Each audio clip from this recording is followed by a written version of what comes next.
but there's still like this restriction. It almost like someone's got a foot on your head and they don't want you to like progress in life. So I'll give you my perspective. So the irony is that people think that if you live in the Middle East or Dubai, you can be oppressed and restricted and you can't do what you want. The fucking sick twisted truth is actually the other way around. So in Dubai, you can do whatever you want as long as you don't say anything bad about the government, anything bad about religion, or you kind of like hurt anyone or do any drugs. Yeah. Do whatever else you want. You're kind of golden. If you want to race around in supercars, cool. If you want to get escorts, cool. Do your own thing. Like, do whatever you want. It's fine. Whereas I think the UK, it's like they don't want people to step outside of the box. They don't want people to be successful, and they don't want people to have the ability to stand up for themselves. Yeah. Good example of this is actually what I mentioned beforehand. Someone got raped in the town I live in. It's a suspect, probably from a migrant, and people are protesting. The police won't even let them protest. Wow. Like riot police are there, like stopping people from like which kind of protest. So you think you have freedom of speech in the UK, but when something bad happens, you can't even speak against it. Yeah, I mean, that's probably one of the biggest reasons. And then probably another reason is just the weather in general. Like, that's always been a massive one for me. I've always been like a sun chaser. I love anywhere in the world where you can go and you can literally just, I know I'm in a hoodie at the moment, walk around in like t-shirt and shorts pretty much all year round. It definitely gets a thumbs up for me. So, your perspective, Charles? I think the reason we moved across is kind of like when you're in the UK, in the middle of everything and like what's happening, and obviously the economy has a lot, I wouldn't say control over you, but there's a box to some degree. And me and my wife, obviously we moved over quite instantly, but the reason was just kind of like we just wanted to like a separate like way where we can kind of like not get away from it, but build, and then eventually if we want to stay here for a long time we can do, or we can go back. But I think our main reason was just we wanted to go away, build, and just kind of like take things to another level, to be fair. Which is funny because let's get both your thoughts, but I think people think they move to Dubai and the business booms, but actually what I see, they have something going on in the UK already or wherever they're from, and then they move to Dubai and it blows up. But like for us, it's kind of like we want a space to kind of just go away, build something that we want to build for like a legacy, and then just start taking it to another level. And the access to like people like yourself, and normally like in the UK, especially Manchester, there's not many people I wouldn't say want to be around, but you wouldn't spend time because they don't think the same, they haven't got the same goals as much. But over here, 20 minutes taxiing, you're with people all the time, which is brilliant. The biggest cost people have in their life that holds them back is that surround themselves with the wrong friends, the wrong people. There's like 2 people I can name. Like there's a lot of people I can spend time with, but in terms of actually taking a lot and contributing, there's not as much in the UK. You'd be in the same 4 walls most of the time, and maybe sporadically you see people and meet people, but over here it's every single day, almost. I can even give an example that I went to an event on Tuesday that I got invited to from a friend of mine who, shout out Peter, who will probably listen to this.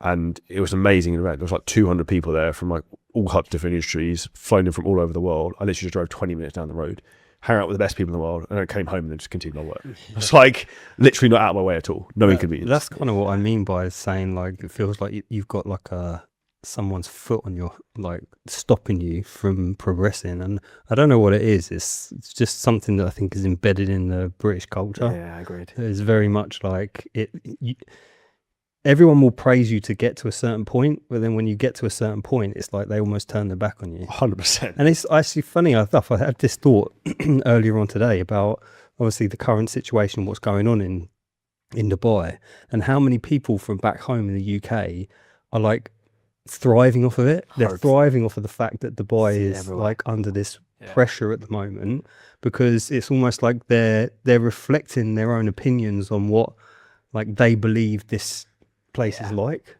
And it's always been that way, because I haven't, like, it's obviously a different topic, but it's the same thing. You remember when David Beckham in the Euros or the World Cup like did that stupid thing where he got sent off, and he absolutely like got everybody in the UK just hated him for like months and months and months. And I think that's just what the culture is. Like we like to put someone on a pedestal, but as soon as they're there for too long, it's kind of like you need to chop them down. And that's how I felt, definitely living in the UK. They call it, is it tall poppy syndrome? Tall poppy syndrome. Yeah. It's like even the post about the other day about the incident in Banus, and the comments in there was like, that's another nail in the coffin for Dubai. Dubai's going straight. It's like, it's actually not. Like, that's the, people want to see it go down, but I think it's just kind of people love a bit of drama as well, don't they? Quick interjection to today's podcast. Please make sure you hit the subscribe button. This will allow us to get better guests, more high quality guests, and ultimately get you higher level conversations to help you get everything you want for life. Now, back into the episode. Most people have a negative spiral mindset, and the UK culture loves negativity. Yeah. I remember one of the best things, Coach Ali, if you listen to his Guy O'Ken podcast, who's a local, I think we mentioned something about like Western media is just negative news. Is like, why would you put that in the news? Like genuinely just didn't understand. Yeah. And he said that to me. I was like, that's really true. But it shows how manipulated we are in the West by the media. It does. There has to be. I think there has to be a happy balance because We have to be the truth. yeah, there has to be like an underlying truth because otherwise you could just get sold a lie. And like everyone does have this opinion of Dubai that it is, and it is without a shadow of a doubt that probably one of the most safest places that I've ever felt in the world that I've been to. But still, to a degree, do you know, like, is that true? Is there underlying stuff that's going on here? Or Yeah, like they're not going to publicize the bad things that might go exactly. on. But then a lot of bad things happen in the UK that don't get played. If you go on, for example, X, like Twitter, you actually see what's really going on. If you look on the fucking Daily Mail, BBC News, you don't see it. But it goes to show you though, because it's only been since the current like war issues that have been going on recently that I started following the Emirati news page on Instagram, and even with that, every single post that they put out is all positive. It's all like positive things that are going on in the UAE. Whereas if you look at the news in the UK, it's literally like you might get one snippet of one positive thing right at the end of the show. So it just equates to a mass social. Well, even if you look at negativity. I'll give you another example. So if you were to scale UK national pride between 0 and 10, where would you say it is? I would probably, it's hard to say. Well, okay, national identity is low. Yeah, it is. I think it's probably out of 10. I'd probably say it's about a 5, 4 or 5. I would say that's generous. So like, I'll give an example why. If you think about, you're basically seen as a racist if you fly a British flag in the UK. Yeah, as a British person, you cannot put your own fucking flag outside your house. But or in a car. I would then ask the question, which would be, what percentage of the people in the UK would get demonized for doing that, and then what percentage of the UK would actually want to do that? Because you saw the uprise like not so long ago, like last summer maybe, when they had the massive like riots. Well, I think and stuff. it's not whether they want to or should do it, it's having the freedom to be able to do it. Whereas if you look at the reason I bring that up is because obviously the things that are going on at the moment here, there's UAE flags everywhere. They had like fighter jets showing the UAE flag the other day, like on all the billboards, UAE flags. I even saw a billboard from a company the other day being like thanking the leaders of the UAE for protecting the people or whatever. Yeah. Like the US, if you go to the US, everyone's got American flags. You go to UK, you see nothing.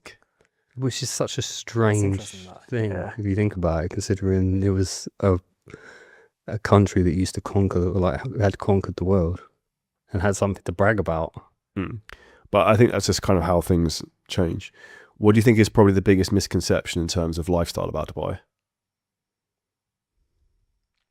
You want to I think It's all crypto bros. yeah. I think it's people see it as flash a lot, but like day to day is not. I guess the first time we were here, we spent 3 months here at the start. You may see a little bit of it, but when you get settled into the actual day to day, it's completely different to what you see on the outside. I think a big misconception people think is moving to Dubai will just like make everything better. But like what I see doing well is they've got something at home that's done well. They come here to move it further. And it depends on the person too, because I've seen two sides of the coin. Person that's super social, they become more social. Someone that's super focused become more focused. It kind of amplifies you a little bit, whereby the people that get distracted, they get even more distracted than that because they can meet people, see things, and just kind of get away and just like destroy their life to some degree. And then they end up leaving 3 months later. There is a high turnover rate, I find. There's people coming and going all the time. One, you could say from a neutral perspective, people just they find it isolating, I think. Like, especially if you're single, you come by yourself, you just feel like it's by yourself all the time. The amount of people that leave or go back to Marbella or to the UK or just travel because they're trying to like just find people they can be around with, that's a big thing. I think like a lifestyle trap to some degree, potentially. Like they just spend more because they earn more as well, which then means they have to they have an extra pressure, whereby in the UK there's not. And then I think it's more, I don't know, I feel like it's just people, I'm not sure, I'd love to hear your thoughts on this, but like people don't see themselves long term in Dubai as much as they would. But I don't see why as well. Yeah, I was exactly so. Like for me, I think that's. I look at probably the biggest reason, and I'll get your perspective on this, and I'll call spade spade.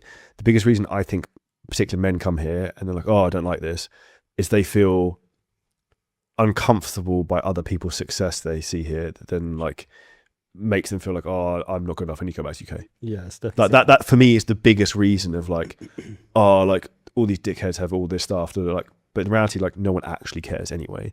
But I think it's people tell themselves these narratives in their own mind that they don't like seeing other people being successful. So then it's like, okay, I shouldn't be here. I don't like this place. I'm going back to the UK or wherever they're from. Yeah, it's like the analogy of like someone who's got a really good physique who maybe trains at like a pure gym in the UK and then goes to like a professional bodybuilding gym Yeah, and it's just levels. gets absolutely Get back to smoked. pure gym now. And you just walk in there. It's kind of like when I did my first dieting and I thought I was in really good shape, and then I went to Body Power and I was like, yeah, I can go. I'm going to try and get on all these stands and like approach all these people.